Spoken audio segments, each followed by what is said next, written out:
슈퍼 악당들이 다른 세계로 순간 이동되고 모두를 초능력으로 놀라게 합니다. 그들의 초능력으로 말이죠. 아만다 월러가 다시 등장했고 이번에는 의도적으로 얼음 카약을 타는 방법을 찾고 있습니다. 자신이 직접 말이죠. 과학자들은 에너지 레벨이 감당하기에 충분하지 않다고 경고하지만 그녀는 아랑곳하지 않고 전력 공급을 높이라고 지시합니다.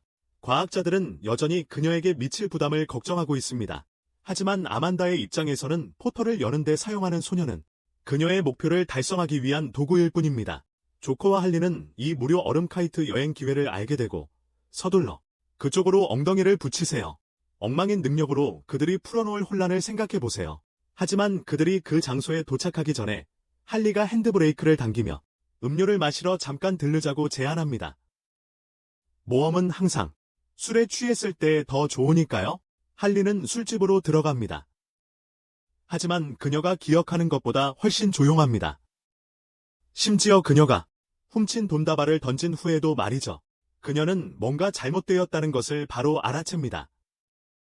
그래서 바에 가서 케이지가 대체 어디 있는지 묻습니다. 바텐더는 케이지가 아팠다고 합니다. 하지만 문제는 케이지라는 사람 자체가 존재하지 않는다는 거예요. 그래서 할리는 이게 함정임을 알죠. 그리고 난투극이 벌어지고 할리는 조커에게 위험하니 절대 끼어들지 말라고 해요. 안전하지 않으니까요. 한편 아만다의 포탈이 제어 불능 상태가 되지만 그녀는 계속해서 운영자들에게 전력을 높이라고 재촉합니다. 전력을 증폭시키라고 말이죠. 할리가 여전히 술집 싸움에 휘말려 있는 동안 조커는 차를 돌려 건물에 들이받아 그녀를 구출하려 합니다. 하지만 아만다의 군사방어 시스템이 가동되고 그에게 미사일을 발사하기 시작하죠. 그래서 그는 후퇴해야만 합니다. 정말 난리법석이지만 그의 운전 실력은 장난이 아니에요. 결국 할리는 술집에서 탈출하여 근처 지붕으로 올라간다. 조커에게 전화해서 데리러 오라고 하려는 순간 칼을 든 사무라이들이 그녀를 공격한다. 공격자는 할리를 끝장낼 준비를 하고 뛰어내리고 처음에는 야구 배트로 잘 방어하지만 배트를 빼앗긴다. 이제 할 수 있는 일이라곤 사무라이의 칼날을 피하는 것뿐이다. 공격을 피한다. 할리는 도망치다가 마침내 금속 파이프를 잡지만 별로 좋은 무기가 되지는 않는다. 좋은 무기가 아니었다. 그녀는 칼이 겨눠진 채로 바닥에 쓰러진다. 사무라이는 할리의 목을 베는 대신 검 손잡이로 할리를 기절시킵니다. 검으로요. 할리는 잡히지만 군인들은 조커를 잡지 못했고 할리는 그 사실에 안도합니다. 할리는 언젠가는 탈출해서 조커에게 돌아갈 거라고 맹세하지만 오늘은 그날이 아닙니다. 다시 기절하니까요. 아만다의 포털이 위험 수준에 도달했고 큰 폭발 후 활짝 열립니다. 목표를 달성하자마자 아만다가 제일 먼저 한 일은 과학자들을 모조리 죽이는 것이었습니다. 6개월 후 아만다는 외딴 기지에서 원치 않는 사람들을 모으고 있습니다. 자신의 아이즈카이 계획을 위해 자원봉사자들을 모읍니다. 그곳은 수년간 잡은 모든 슈퍼 악당들을 가두어 놓는 시설입니다. 교도소장인 웨이드는 아만다가 이 악당들을 자신의 계획에 이용하는 것을 만류하려 합니다. 만약 상황이 나빠진다면 무슨 일이 일어날지 아무도 모르기 때문입니다. 하지만 아만다는 그의 감옥 물품 밀거래에 대한 정보를 알고 있다고 말하며 그를 즉시 제압합니다. 그의 감옥 물품 밀거래 말입니다. 그 자신이 감옥에 갇히고 싶지 않다면 그녀의 말을 따라야 할 것입니다. 웨이드는 굴복하고 할리의 감방을 엽니다. 그리고 이게 어떤 고급 감옥인지는 몰라도 할리는 그 안에서 피자와 TV와 함께 편안하게 지내고 있습니다. 아만다는 TV를 끄고 할리에게 일자리가 생겼으니 움직이라고 말한다. 할리에게는 좋은 소식이 아니다. 할리는 별로 내키지 않지만 총구가 그녀의 마음을 바꾸게 한다. 그녀는 나가기 시작하지만 나가기 전에 간수가 그녀를 멈추고 그들이 했던 거래를 상기시킨다. 그녀가 원하는 모든 것을 가져다주면 그녀가 그에게 뭔가를 해주겠다는 거래였다. 금발 미녀와의 시간을 말이다. 하지만 할리는 간수의 아랫도리를 발로 차고 조커를 위해서만 그런 짓을 한다고 말한다. 그러고는 할리가 끌려나간다. 조커를 위해서만 할리는 감방에서 끌려나간다. 간수가 아랫도리를 부여잡고 있는 동안 아만다는 그에게 다가가 말한다. 서둘러. 풀어줄 죄수가 더 있거든. 감옥장은 위험한 범죄자들을 이용하려는 그녀를 미쳤다고 하지만 아만다는 원래 미쳤으니까. 아만다가 일을 끝낸 후 할리와 다른 죄수들이 포털을 통해 이동합니다. 할리는 결국 벤치에 수갑이 채워진 채 깨어납니다. 옆에 있는 남자가 정신이 들었냐고 묻자 할리는 실망합니다. 조커의 얼굴이 아닌 못생긴 흑인 남자를 봤기 때문입니다. 이 남자는 팀에 미친 여자가 있어서 불평하기 시작하지만 맞은편 남자는 그에게 여자에게 존중심을 보이라고 합니다. 자신이 누군지 이미 알고 있을 거라고 생각하지만 할리는 그를 전혀 모릅니다. 전에 본 적이 없지만 꽤 멋있다고 생각합니다. 알고 보니 영화배우인데 자신을 알아보지 못한다고 화가 났습니다. 그리고 감자 봉투를 머리에 쓴 남자가 있는데 할리가 그 이유를 묻자 평화 사명 때문에 얼굴을 가리고 있다거나 그런 헛소리를 합니다. 팀원들이 서로 알게 된 후 책임자 남자가 나타나서 곧 목적지에 도착할 거라고 합니다. 그는 아만다의 메시지를 재생하는데 5명과 그녀의 에이전트가 연구를 위한 여러 교두보를 설치하고 보호해야 한다고 말합니다. 그리고 미지의 영역에서 자원을 확보하는 중입니다. 결코 쉬운 일이 아니고 솔직히 그들은 아만다의 말을 왜 들어야 하는지 의문을 품기 시작합니다. 그래서 그녀는 자신의 목에 폭탄을 심었다고 설명합니다. 만약 그녀의 명령을 따르지 않거나 도망치려 하거나 심지어 그녀를 화나게 한다면 언제든지 그들의 머리를 날려버릴 수 있다고 말이죠. 폭발 위협에도 불구하고 데드샷은 아만다에게 복종할 만한 충분한 이유를 발견합니다. 그녀는 그에게 딸이 있다는 사실을 언급하며 쉽게 아이를 노릴 수 있다고 합니다. 그녀는 그에게 딸이 있다는 사실을 알고 있으며 쉽게 아이를 공격할 수 있다고 말합니다. 데드샷은 흥분해서 아만다가 자기 딸에게 손가락 하나라도 대면 곱절로 갚아주겠다고 맹세합니다. 하지만 아만다는 그가 시키는 대로만 한다면 그럴 필요가 없다고 말합니다. 이제 모두 임무를 이해했으니 요원은 장비가 비행기 뒤쪽 상자에 있다고 알려줍니다. 옷을 갈아입을 수 있도록 수갑을 풀어줄 겁니다. 그런데 그 전에 할리는 5명이라고 했는데 5번째 사람은 어디 있냐고 묻습니다.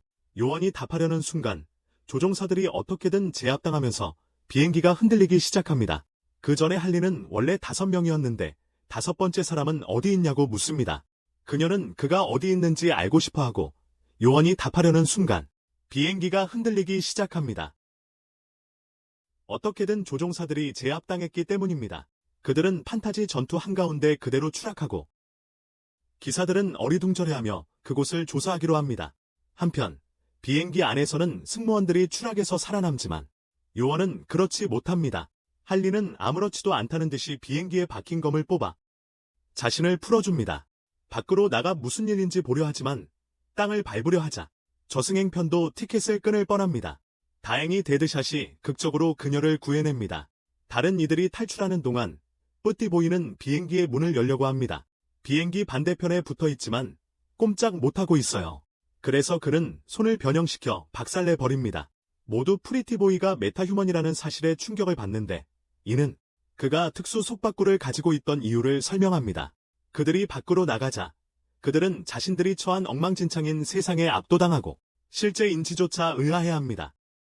그들은 감자 부대 남자에게 단서가 있는지 묻는데 그는 평화, 임무에만 관심이 있지만 그도 아무것도 모릅니다.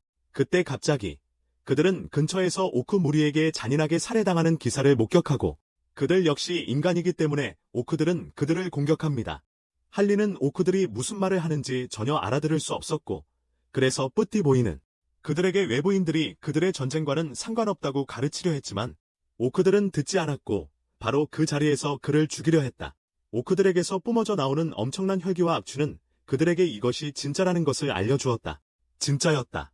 다른 사람들은 여전히 이해하지 못했지만 할리는 기쁨에 겨워 뛰고 있었다. 그녀가 항상 갈망했던 모험이었기 때문이다. 마치 그 순간처럼 킹샤크가 헬기 뒤에서 튀어나와 뷔페처럼 오크들을 마구 베기 시작했다. 한편 할리는 가능한 한 많은 오크들을 마구 베고 있었다. 감자자루 남자도 오크들을 낭비하고 있네? 알고 보니 평화에 대한 집착 때문에 그 남자는 실제로 평화주의자라고 불린다. 꽃미남은 그 악취나는 오크들을 상대하고 싶지 않아서 도망치려고 한다.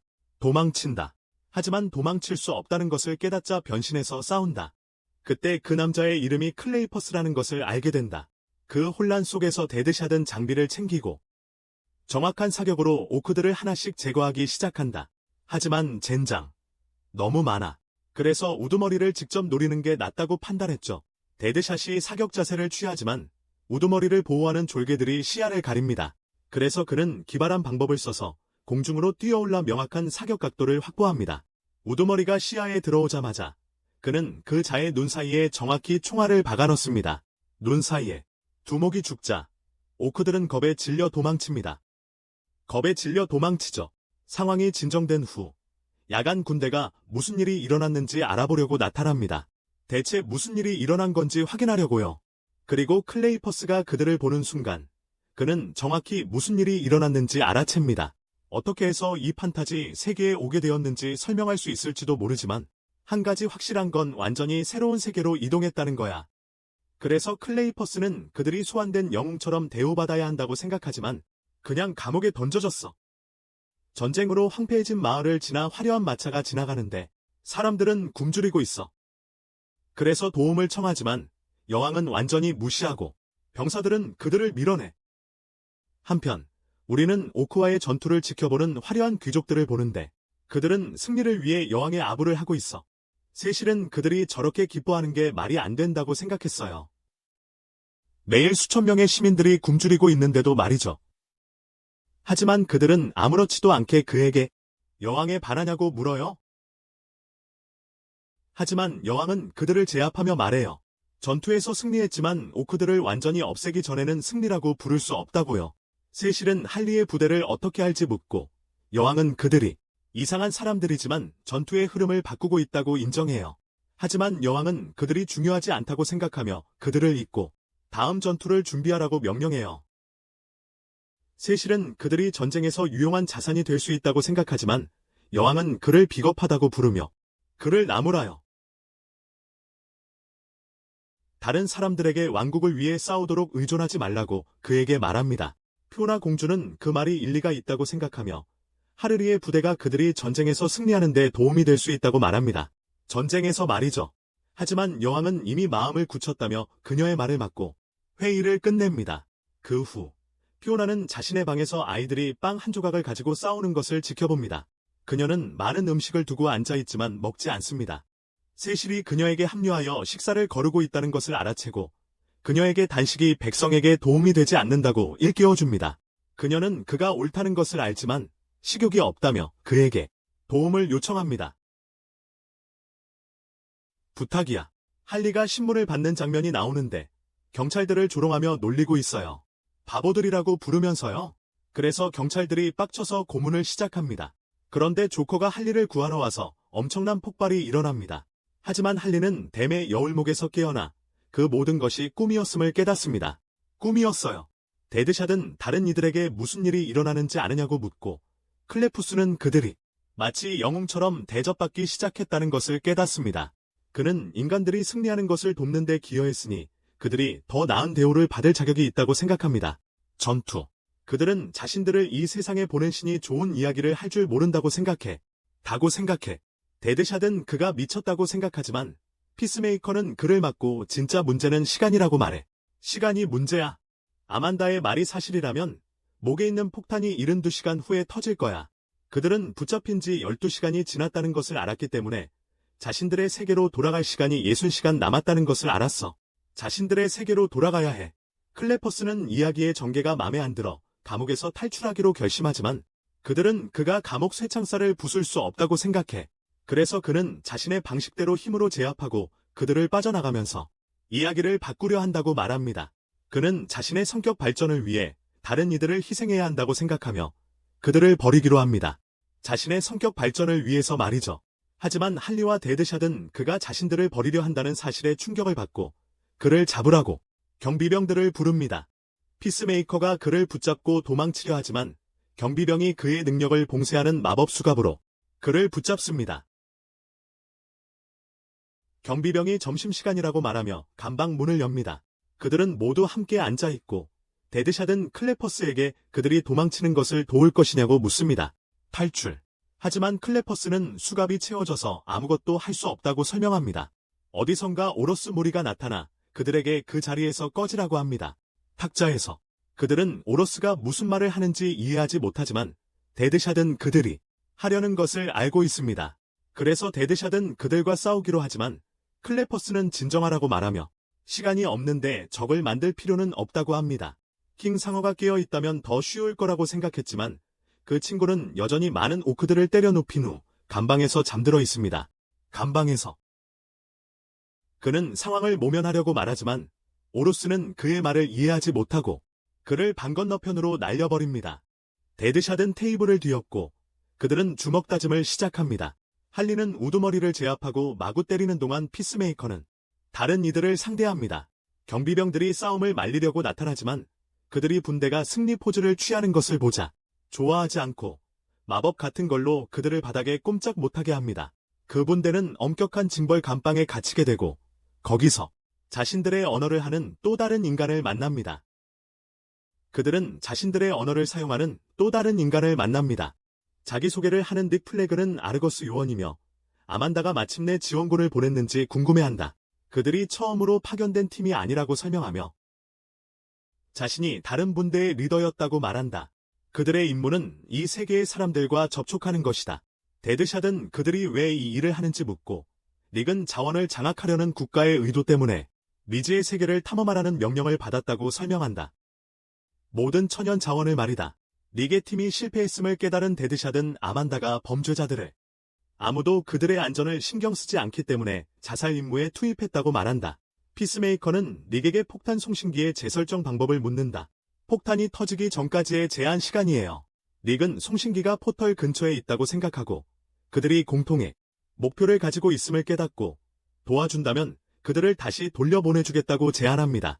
그들은 그와 함께 일하는 것을 달가워하지 않지만 킹샤크가 갑자기 깨어나고 배가 너무 고프다고 말하며 모두를 겁에 질리게 합니다. 녀석이 그들을 먹어치울 준비를 하지만 닉은 문 너머에 맛있는 음식이 있다고 말하고 문을 부수려고 하다가 경비병의 주의를 끌게 됩니다. 문을 부수는 데 성공하고 경비병이 마법을 쓰려 하지만 데드샷이 그를 맞고 할리가 그의 지팡이를 낚아채 그의 엉덩이를 날려버립니다. 그의 지팡이를 빼앗아 그의 엉덩이를 날려버립니다. 클레이페이스는 기절한 경비원에게 다가가 마법 수갑에서 풀려납니다. 그리하여 다시 자신의 능력을 사용할 수 있게 됩니다. 그는 감옥에 있는 다른 괴물들을 모두 풀어 폭동을 일으키기로 결심하고 이 세계에서 자신의 능력이 더 강력해졌다는 것을 알아차립니다.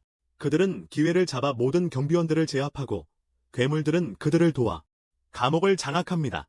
한편 세실은 감옥으로 향하며 피오나와 나눈 대화를 생각합니다. 피오나는 할리의 부대가 전쟁을 끝내는 데 도움이 될 수 있다고 믿습니다. 그는 그들의 무기에만 관심이 있다고 말하지만 피오나는 그에게 실제로 그들과 이야기해보라고 합니다. 그래서 그는 그녀의 말대로 하기로 합니다. 하지만 감옥이 장악당한 것을 보자 그는 완전히 충격을 받습니다. 죄수들이 지붕에서 파티를 하고 있고 특별대원들이 마침내 괴물들과 잘 지내는 모습을 보게 되죠. 괴물들과요. 그러다 그는 문에 도착하지만 특별대원들이 나타나자 그들에게 무슨 짓인지 묻습니다. 하지만 그들은 여전히 그의 말을 이해하지 못합니다. 그들은 그를 감옥에 보낸 놈으로 기억하며 헬멧 없는 스트레스 받은 세일즈맨처럼 보인다고 생각합니다. 헬멧 없이요. 그는 그들의 말을 이해할 수 없지만 그들이 자신의 머리카락을 놀리고 있다는 것을 알고 칼을 꺼내 하비에게 던집니다. 하지만 킹샤크가 칼을 덥석 물어 막아서고 세실은 자신의 무기를 꺼냅니다. 다시 팔찌를 찾아 샤크의 배에서 검이 튀어나옵니다. 하지만 상처가 기적적으로 치유되고 모두 싸움 준비를 합니다. 하지만 닉은 그들을 진정시키려 합니다. 덴츠샷은 물러서지 않지만 닉은 그들에게 포털에 도착하려 할 때 제국 기사단을 상대하고 싶냐고 묻습니다. 그들이 포탈에 도착하려 할 때 그들의 엉덩이를 걷어차고 싶냐고. 닉은 감옥에 갇혀있는 동안 세상의 언어를 배웠다고 말하고 싸움을 원하지 않는다며 직접 처리하기로 합니다. 세실은 그의 말을 이해하지만 오크로부터 배운 말들은 모두 욕설입니다. 그래서 세실은 흥분해서 공격하려 하지만 그때 그가 피오나가 직접 도움을 요청했기에 그는 그들을 여왕에게 데려가기로 결정합니다. 그들은 성으로 가서 여왕을 만나고 여왕은 그들이 세계 공용어로 소통할 수 있게 해주는 주문을 겁니다. 그러자 그들은 세계 공용어로 소통할 수 있게 됩니다. 닉은 자리에서 일어나 만남에 대한 감사를 표하며 긴급한 부탁이 있다고 말합니다. 하지만 여왕은 그를 막으며 그가 단지 죄수일 뿐이라고 일깨워줍니다. 하지만 그는 자신이 전쟁에 대한 귀중한 정보를 가지고 있으며 그 대가로 자유만을 원한다고 말합니다. 그는 최근 짐승들이 강해지고 있는데 그 이유는 새로운 지휘관들 때문이며 그들은 다른 세계 출신이라고 언급합니다. 하르리는 모든 것을 이해하고 무슨 일이 있었는지 깨닫습니다. 그녀는 첫 번째 팀도 범죄자 집단이라고 생각하지만 그들은 닉을 배신하고 어떻게든 짐승 제국에 합류했습니다. 여왕은 닉이 자신의 부하들을 통제하지 못해서 왕국이 전쟁에서 지고 있다는 것을 알아채고 모두가 화가 났습니다. 하지만 평화조정자가 개입하여 무슨 일이 있어도 상황을 바로잡겠다고 말하고 그들이 성공할 것이라고 보장합니다. 그래서 여왕은 닉을 인질로 잡고 그들이 이를 망치면 죽일 것이라고 말합니다. 그리고 세실은 그들과 함께 싸우는 것에 대해 기뻐하지 않지만 여왕은 그에게 그가 그들을 처음에 여왕에게 데려온 사람이라고 일깨워줍니다. 닉은 끌려가지만 떠나기 전에 자신이 포털 위치를 아는 유일한 사람이라서 그들은 그를 버릴 수 없어요. 그리고 그들은 장비를 챙기며 결전을 준비합니다. 왕국의 군대가 제국과 맞서 싸우고 우리는 그 광경을 지켜보는 분대를 봅니다. 세실이 그들에게 진정하고 개입하지 말라고 왕국이 그들의 도움 없이도 승리할 것이라고 말했기 때문입니다. 데드샷은 그 짐승들과 싸우려 하지 않습니다. 그들은 모든 것을 걸고 상대를 쓰러뜨렸으니까요. 그는 어떤 훈련을 받았기에 이렇게 싸우는지 궁금해하지만 할리는 더 잘 알고 있습니다. 그녀는 그들이 세뇌당했다는 것을 알 만큼 충분한 경험을 했습니다. 우리 둘은 지금 마음을 조종하는 악당을 상대하고 있어. 데드샷은 복종하는 동물들을 생각하며 누구인지 정확히 알 것 같다고 생각해. 그들이 상대하는 대상이 누구인지 그는 지휘관이 아마도 자신의 오랜 감옥 동료일 거라고 말하며 그와 이야기하는 걸 제안해. 그들은 요새 옆으로 가고 클레퍼스는 새로운 것을 시도해 벽을 만지며 구멍을 만들어 다른 이들은 그의 능력에 충격을 받고 데드샷은 그가 요새 전체를 무너뜨릴 수 있는지 궁금해하지만 수분이 충분하지 않아 확신하지 못해. 그는 아직 자신의 능력을 사용하는 법을 배우는 중이라고 설명하며 자신이 그곳에 도착한 이후로 그의 몸에는 마법이 흐르고 있었고 할리는 자신도 그걸 느꼈다고 인정합니다. 역시요. 그의 능력은 몸속의 점토를 조종하는 것이지만 이제는 모든 종류의 점토를 조종할 수 있는 것 같습니다. 어떤 종류의 점토라도요. 그들은 요새 복도를 지나가며 마주치는 경비병들을 모두 제압합니다. 만나는 대로요. 그리고 마침내 그들은 옥상에 도착하여 사령관이 짐승들을 이끄는 것을 봅니다. 데드샷은 오랜 친구 렉캐처를 부릅니다. 렉캐처는 그를 보고 놀랐고 데드샷은 그를 친구라고 부릅니다. 하지만 렉캐처는 그를 참을 수 없습니다. 회상 장면에서 렉캐처는 감옥에서 다른 수감자들에게 괴롭힘을 당하는 모습이 나옵니다. 괴짜라서 말이죠. 그래서 데드샷이 그를 거두어 도와주려고 했습니다. 하지만 그는 항상 렉캐처를 놀렸고 그 때문에 렉캐처는 큰 상처를 입었습니다. 데드샷은 친절하다고 생각하며 온갖 방식으로 그를 괴롭혔습니다. 친절하게. 하지만 상황은 더 악화되었죠. 썩은 치즈를 그의 음식과 바꾸는 등 마치 쥐처럼 대한 겁니다. 혹은 다른 수감자들을 겁주려고 엉망인 머리 스타일을 강요하기도 했습니다. 그래서 그 모든 일들이 그를 심각하게 정신적으로 상처 입게 했습니다. 현재로 돌아와 렉캐처는 복수심에 불타오르며 자신의 짐승들을 시켜 공격하게 합니다. 분대. 다른 이들은 그가 왜 그렇게 화가 났는지 의아해하는데 그의 평소 능력은 쥐만 조종할 수 있게 해주지만 이젠 원하는 짐승이라면 뭐든 조종할 수 있게 되었거든. 크림볼은 늑대들과 전쟁을 치르고 피스메이커는 그들이 수적으로 불리하다는 걸 알아채고 렉캐처를 제거해야 한다고 생각해. 그는 렉캐처에게 발포하지만 그의 늑대 중 하나가 그를 보호해. 팀은 계속해서 짐승들을 쓰러뜨리고 데드샷은 렉캐처의 옛날 좋은 시절에 대한 기억을 되살리려고 해. 하지만 그것은 그를 더욱 화나게 만들고 그는 늑대들의 힘을 증폭시켜. 클레퍼스는 위쪽에 거대한 물탱크를 가리키고 데드샷은 그것들을 파괴하여 물이 넘치도록 해. 지붕에 물을 뿌려 땅이 충분히 축축해지자 클레퍼스는 자신의 능력을 사용하여 요새 벽을 제어하고 늑대들을 굴러 떨어뜨립니다. 피스메이커가 렉캐처에게 다시 발포하지만 어디선가 나타난 카타나가 그를 구해주고 할리는 카타나가 조커에게서 자신을 떼어놓았던 기억 때문에 그녀를 달가워하지 않습니다. 요새 벽이 무너지고 모든 곳이 파괴됩니다. 하지만 세실은 분대가 요새를 탈환하려는 계획을 망쳤다고 생각하고 모든 것을 파괴한 것에 대해 그들을 질책합니다. 하지만 데드샷은 그들이 없었다면 그의 군대가 전투에서 졌을 것이라고 말하며 다시 재건해야만 해요. 여왕과 거물들이 전투를 지켜보는 장면이 나오고 모두들 전투 결과에 대해 여왕을 칭찬하는 반면 피오나는 자신이 옳았다는 것을 깨닫습니다. 이어서 카타나가 렉캐처와 이야기하는 장면이 나오는데 황제가 무능함을 참을 수 없다는 것을 알고 있으니 다음에는 실수하지 않겠다고 약속합니다. 그런 다음 조커가 지켜보는 가운데 갱들이 어떤 장소로 들어가는 장면이 나오고 조커는 그들을 쥐처럼 여기며 하르리를 불러 그들을 잡는 가장 좋은 방법을 묻습니다. 모두에게 계속해서 문제를 일으키기 때문입니다. 하르리는 꿈에서 깨어나지만 여전히 감옥에 갇혀 있다는 사실에 화가 납니다. 망할 감방에 데드샷은 자기들이 잘못한 게 없다고 생각해요. 요새를 파괴하는 과정이 좀 과했을지도 모르지만 결국엔 승리했으니까요. 전투에서 피스메이커는 폭탄이 터지기까지 12시간 남았다고 말해요. 데드샷은 망했다고 생각하지만 피오나가 오는 걸 발견해요. 클레이페이스는 그녀가 공주라는 걸 알아채고 접근하려 하지만 데드샷이 그를 제지하고 언제 풀려날 건지 물어봐요. 그녀는 대답하지 못해요. 그녀는 할리퀸을 쳐다보는데 할리퀸은 그들이 여왕 앞에 나타났을 때 그녀가 자신을 쳐다봤다는 걸 알아차려요. 할리가 짜증을 내지만 다른 사람들은 그녀가 왜 그렇게 화가 났는지 이해하지 못하고 그래서 그녀는 피오나가 자신의 과거 모습을 떠올리게 한다고 설명한다. 세실이 감방 열쇠를 가지고 나타나 여왕이 그들과 이야기를 나누고 싶어 한다고 말한다. 대화를 나누고 싶다고. 피오나가 어렸을 때 친구들과 함께 옥상에 올라가는 회상 장면이 나온다. 그녀는 그 광경에 놀라지만 친구는 그녀에게 평범한 사람처럼 행동해야 한다고 너무 격식을 차리지 말라고 말한다. 그녀는 그의 가족에 대해 묻고 그는 잘 지낸다고 하지만 빵값이 계속 오르고 생계를 유지하기가 힘들어 힘든 시기를 보내고 있다고 말한다. 그녀는 세실이 자신을 부르는 것을 알아채고 가야 한다는 것을 안다. 그녀는 세실이 자신을 부르는 것을 알아차리고 가야만 한다는 것을 알게 된다. 하지만 떠나기 전에 친구가 전쟁이 언제 끝날지 묻지만 그녀는 대답하지 못한다. 나중에 궁전에서 피오나가 도시에 가서 일반 사람들과 어울린 것 때문에 꾸중 듣는 것을 보게 되고 여왕은 세실이 그녀를 감싸준 것에 대해 기분이 좋지 않다. 그녀는 피오나에게 왕족으로서 다른 의무를 갖고 있다고 상기시켜주며 그래서 왕족의 의무가 도대체 무엇인지 궁금해한다. 여왕은 전쟁을 끝내는 것이라고 말하지만 그녀는 전쟁을 막을 수 없었고 결국 친구들이 죽는 것을 지켜봐야 했다. 현재로 돌아와서 세실은 피오나에게 전쟁 회의가 곧 시작될 거라고 상기시켜준다. 시작.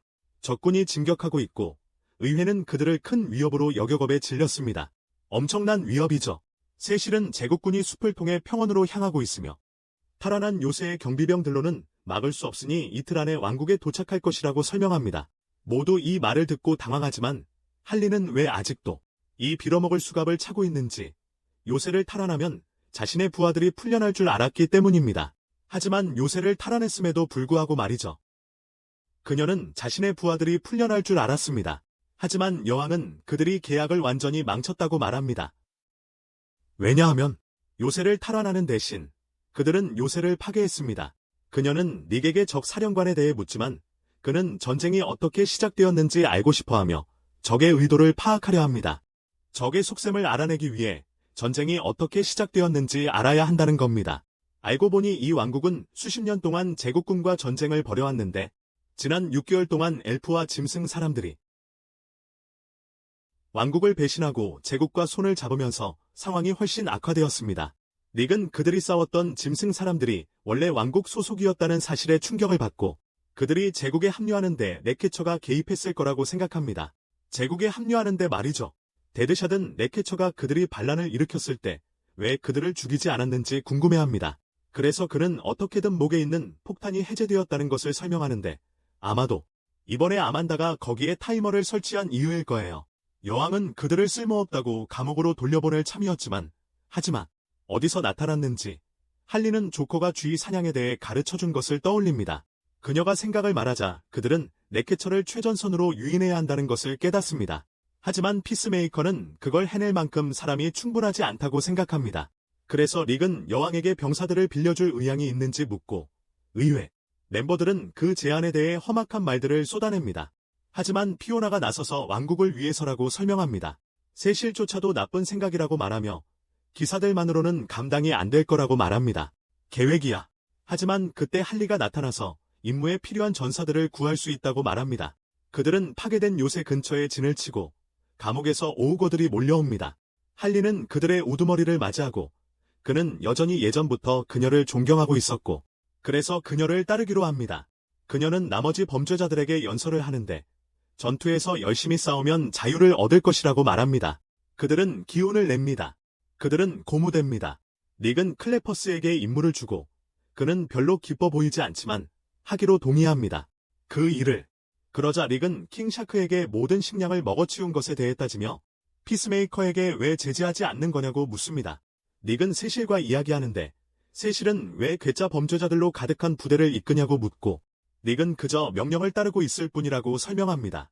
그날 밤 클레퍼스는 방벽 설치를 마치고 돌아와 전투에서 버틸 수 있을 거라고 생각합니다.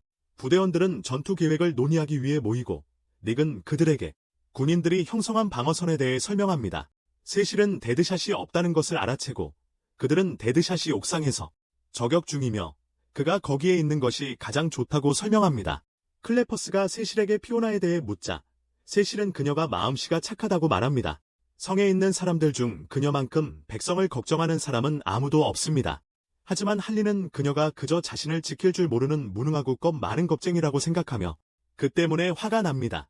킹샤크가 저기 오는 냄새를 맡고 병사들에게 전투 준비를 알립니다. 이제 전투 시작입니다.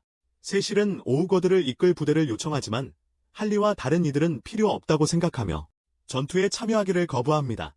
그 때문에 세실은 화가 나서 그들을 욕합니다. 렉캐처의 군대가 다가오고 그는 병사들이 있는 방벽을 살핍니다. 그는 왕국이 무슨 음모를 꾸미고 있다고 생각하지만 그들이 수적으로 열세이기에 비웃습니다. 그들은 수적으로 열세입니다. 병사들은 이 전투에서 승리할 수 있을지 궁금해하고 세실은 그들에게 집중하라고 말하며 왕국의 시민들의 목숨을 보호해야 한다고 일깨워줍니다. 그들에게 집중하라고 말하며 왕국의 시민들의 목숨을 보호해야 할 의무가 있다고 상기시켜줍니다. 렉캐처는 자신의 힘으로 군대를 고무시키며 데드샷에게 복수할 생각에 들뜁니다. 하지만 갑자기 총알이 그의 옆을 스쳐 지나갑니다. 그는 데드샷이 빗나갔다고 생각하고 짐승들에게 공격하라고 명령하지만 짐승들은 꼼짝도 하지 않습니다. 전혀 움직이지 않습니다. 데드샷은 자신의 임무가 끝났다는 것을 알고 렉캐처는 자신의 지팡이가 망가졌다는 것을 깨닫습니다. 알고 보니 데드샷의 계획이었어. 렉캐처의 능력이 그리 강하지 않다는 걸 알고 그가 짐승들을 제어하는 지팡이에 의존한다는 데 걸었지. 그 짐승들을 조종하는 지팡이 말이야. 그래서 렉캐처를 넓은 들판으로 유인해서 지팡이를 들게 만들어 데드샷이 산산조각 낼 수 있도록 함정을 설치했어. 그래서 데드샷이 지팡이를 산산조각 낼 수 있도록 말이야. 렉캐처가 목숨을 구걸하지만 짐승들은 자비를 보이지 않고 그를 공격해. 할리는 조커가 라이벌 갱단끼리 서로 죽도록 함정을 파놓는 것에 대해 말했던 걸 떠올려. 서로 싸우게 만들어서 말이야. 쥐를 사냥하는 가장 좋은 방법은 서로 잡아먹게 만드는 거라고 했지. 사자가 와서 짐승들이 모두 혼란스러워하고 더 이상 싸우고 싶어 하지 않는다고 전해. 더 이상 싸우지 마. 왕국이 전투에서 승리했어. 세실도 혼란스러워하지만 분대원들은 자신들이 계약 조건을 이행했으니 하고 싶은 대로 해도 된다고 알려줘. 그래서 그들은 폭탄 타이머를 재설정하러 나서 한편 평원에서의 승전보를 들은 의회는 모두가 축하하고 있어. 하지만 여왕은 엄청나게 언짢은 표정이야. 마치 심각한 일이 있는 것처럼. 말이야. 분대는 문을 찾는 데 성공하지만 이런 하늘 높이 솟아있잖아. 데드샷은 도대체 어떻게 저걸 손에 넣을 수 있을지 궁금해합니다. 그때 목에 폭탄이 깜빡이기 시작하자 데드샷은 릭에게 어떻게든 해보라고 말하지만 릭은 자신이 그것을 통제할 수 없다고 말합니다. 그들은 재설정 신호가 올 때까지 기도하는 수밖에 없다고 말합니다. 피스메이커는 남은 시간을 카운트다운하지만 바로 그때 그들은 신호를 받습니다. 모두 안도의 한숨을 쉽니다. 물론 할리는 곧바로 음식을 먹는 것에 대해 생각하지만 릭은 그들에게 아직 임무를 완수해야 한다고 상기시킵니다. 그는 그들이 거기에 교두보를 설치하고 보호하기 위해 왔다고 상기시킵니다. 그 교두보는 이 세상에서 그들의 기반을 그는 그들이 왕국과의 관계 구축에 집중해야 한다고 생각해서 그들에게 저 망할 전쟁을 끝내도록 도와주라고 말합니다. 그래서 그들은 여러 전투에 참여하지만 데드샷은 결국 탄약이 떨어집니다. 그는 총이 없으면 무용지물이라는 걸 깨닫지만 할리는 아무렇지도 않습니다. 그녀는 총알에 하트를 그리며 그냥 지진 프라이팬으로도 혼내줄 수 있다고 말합니다. 릭에게 아이디어가 떠오릅니다. 그는 원래 팀이 추락하지 않았으니 그들의 헬기와 보급품이 아직도 온전해야 해. 하지만 산 서쪽에 착륙했으니 요새로 돌아가야 해. 그리고 세실은 그들이 먼저 가야 한다고 말했어.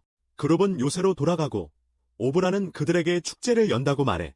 그리고 그들은 분대가 함께 하기를 환영한다고 말하지. 냄비는 계속 커지고 그들은 요리하기 시작해. 하일리는 특별한 날이 있는지 궁금해하고 오브라는 그들이 싸움에 대한 술을 상으로 받았다고 설명해. 그들은 또한 제국 소유가 아닌 한 그 지역에서 하고 싶은 일을 자유롭게 할 수 있게 되었어. 제국 소유가 아니면 말이야. 그래서 결국 이 왕국이 그렇게 나쁘지 않다고 생각하기 시작합니다. 다음 날, 일행은 길을 떠날 준비를 하고 할리는 프라이팬 중 하나를 집어듭니다. 프라이팬 말이죠. 그들은 길을 가는 동안 온갖 괴물들과 장애물들을 만나지만 결국에는 산에 도착합니다. 그들은 정상으로 향하기 시작하지만 젠장, 용이 그들의 오토바이와 함께 둥지를 틀었습니다. 오토바이 말이죠.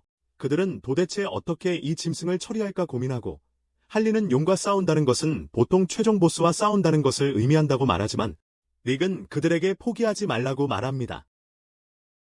포기하지 말라고요. 그러자 클레이퍼스는 미친 짓을 하기로 결심하고 자신의 능력을 사용하여 변신을 합니다. 괴상한 괴물이 되어 처녀 사냥을 시작하지만 전혀 소용이 없자 데드샷은 클레이퍼스의 시도에 웃음을 터뜨립니다. 아니면 싸움이 시작되고 그게 용의 주의를 끌게 되죠. 모두들 도망치기 시작하고 공격을 피하지만 뚱뚱한 녀석이 항상 그렇듯이 먼저 쓰러집니다. 늘 그렇듯이. 그때 데드샷은 마지막 총알 하나만 남았고 클레이퍼스는 엄청난 벽을 만들어 용을 막는 미친 짓을 합니다. 릭과 피스메이커는 보급품을 확인하러 갑니다. 한편 데드샷은 용의 눈을 조준하지만 그게 막힙니다. 그리고 용이 킹샤크를 토해냅니다. 용은 장난이 아니었고 그들에게 불덩이를 쏘지만 클레이퍼스가 나서서 그걸 막습니다. 할리는 킹샤크를 걱정하지만 그는 그냥 살짝 그을렸을 뿐입니다. 용은 다시 공격할 채비를 하지만 할리는 번뜩이는 아이디어가 떠오르고 어머니의 최고의 무기, 프라이팬을 떠올립니다. 그걸로 용의 불을 반사시켜 파편들이 쏟아지게 합니다. 그 망할 놈에게 용이 꼬리로 그들을 공격하려 하지만 데드샷이 날아들어 할리를 아슬아슬하게 구합니다. 릭에게 무기를 챙겨주라고 고함을 지르지만 할리는 혼자 물건을 확인하고 싶어 한다. 직접 물건을 확인해보려 한다. 그래서 릭과 피스메이커는 물건들을 뒤지기 시작하고 할리는 완벽한 무기라고 생각하며 대박 바주카포를 발견한다. 한편 용은 여전히 데드샷을 쫓고 있으며 다른 이들이 왜 그렇게 오래 걸리는지 궁금해한다. 다른 애들이 왜 이렇게 빌어먹게 오래 걸리는 거야. 하지만 할리가 바주카포를 그에게 던져주자 피스메이커는 용의 주의를 끌기 위해 재빠른 움직임을 보이고 클레이퍼스가 용의 꼬리를 잡아 데드샷에게 바주카포를 쏠 수 있는 완벽한 기회를 준다. 완벽한 기회를 주고 바주카포를 날린다. 용이 쓰러지기 시작하자 데드샷은 목숨을 걸고 도망치고 간신히 위기를 모면한다. 추락. 그녀가 잡고 있던 난간이 무너집니다. 다행히도 킹샤크가 제때 그를 잡습니다. 그 위험천만한 순간 이후 클레이퍼스는 피스메이커에게 도대체 어떻게 용을 딴 데로 돌렸는지 묻습니다. 알고 보니 용의 알을 미끼로 사용했습니다. 피스메이커는 그걸 요리할 생각까지 하지만 할리는 절대 안 됩니다. 할리가 알을 낚아채자 알에서 부화하기 시작합니다. 할리는 귀여움에 저항할 수 없고 클레이퍼스는 아기, 용이 할리를 엄마로 여길 거라고 지적합니다. 그래서 그녀는 작은 생명체의 이름을 아서라고 짓기로 합니다. 대원들이 모두 용과의 드라마에 휘말리는 동안 릭은 아만다와 연락을 합니다. 그리고 상황에 대해 모든 것을 이야기합니다. 그녀는 선발대에 대해 묻고 릭은 그들이 모두 변절하여 적에 합류했다고 말하자 아만다는 그들을 제거하라고 지시합니다. 그들은 헬기들이 모두 고장나서 날 수 없다는 것을 알게 되고 그래서 수리할 수 있는 것을 모아 돌아가기 시작합니다. 데드샷은 한동안 탄약 걱정을 안 해도 돼서 안도감을 느낍니다. 잠시. 하지만 할리가 타는 냄새를 맡자 릭은 서둘러 앞으로 달려갑니다. 그리고 요새가 불타는 폐허가 된 것을 봅니다. 할리는 오브루 지도자가 엘프에게 쓰러지는 것을 보고 격분하여 대원들과 함께 돌격합니다. 엘프들이 그녀를 막으려 하지만 그녀의 분대가 그녀를 엄호합니다. 한 엘프가 주문을 외우기 시작하자 피스메이커가 그녀를 위협합니다. 공격을 받을 위기에 처하자 그는 엘프를 인간 방패로 이용합니다. 인첸트리스라는 여자가 나타나 모두를 수정으로 공격하고 그녀는 엘프 군대와 그들의 지도자 싱커를 거느리고 있습니다. 그는 분대를 내려다보며 그들을 바보 취급합니다. 데드샷이 그를 제거하려 하지만 싱커는 방패를 가지고 있습니다. 할리가 렉캐처를 위해 복수할 건지 묻지만 그는 아무렇지도 않다고 말한다. 그가 신경 쓰지 않는다고. 그러자 인첸트리스는 그들의 요새가 이미 무너졌으니 싸울 필요가 없다고 말한다. 싸울 이유가 없다고. 하지만 하비는 그럴 생각이 없다. 그녀는 오우거드를 위해 요정들에게 복수하고 싶어한다. 피스메이커는 폭탄을 던지고 데드샷은 그것들을 쏘아 곳곳에서 폭발이 일어난다. 사방에서 할리가 돌격하지만 싱커의 방패는 견고하다. 그러자 요정 하나가 마법으로 그녀를 날려버린다. 클레이페이스가 기습 공격을 하려고 그들 뒤로 살금살금 다가가지만 그들이 뒤돌아서서 막는다. 싱커는 그들의 계획을 간파하고 예측 가능하다고 말하며 요정들의 뇌를 연결해서 하나로 움직이게 했다고 설명한다. 킹 샤크가 돌진하고 인챈트리스는 방어막을 친다. 킹 샤크가 방어막을 물어뜯어 손상시킨다. 인챈트리스는 킹 샤크를 떨쳐내려 하지만 방어막이 산산조각 날 위기에 처한다. 그녀는 킹 샤크를 밀쳐내고 킹 샤크는 호수에 빠져 킬러 크록과 마주친다. 그때 거대한 괴물이 킹 샤크를 잡아서 내던지고 킬러 크록은 킹 샤크를 두들겨 팬다. 킹 샤크가 킬러 크록을 벽으로 밀어붙이지만 괴물이 갑자기 다시 나타나 공격합니다. 화면이 바뀌며 할리가 요정들을 향해 맹렬하게 공격합니다. 마법사들이 바람과 마법을 쏘아대자 할리는 몸을 숨기고 데드샷이 그들을 제압합니다. 하지만 더 많은 마법사들이 나타나고 할리는 싱커를 조롱하며 혼자서는 아무것도 할 수 없다고 말합니다. 싱커는 그녀의 말을 듣고 화가 나서 수정을 이용해 할리의 일행을 기절시키고 악몽을 보게 만듭니다. 할리는 그들에게 정신 차리라고 소리치지만 싱커는 비웃으며 그녀에게 물어봅니다. 여전히 자신이 혼자서는 무능하다고 생각해요. 마법사는 그들에게 고통에서 벗어나게 해주라고 말하고 그는 총을 잡고 총을 쏘기 시작하는데 마법사는 하레리를 향해 날아가 항복을 요구합니다. 하레리는 갑자기 마법사를 공격하고 마법사는 누구를 위해서 일하는 것을 싫어하며 현재는 임시로 제국과 함께하고 있다고 인정합니다.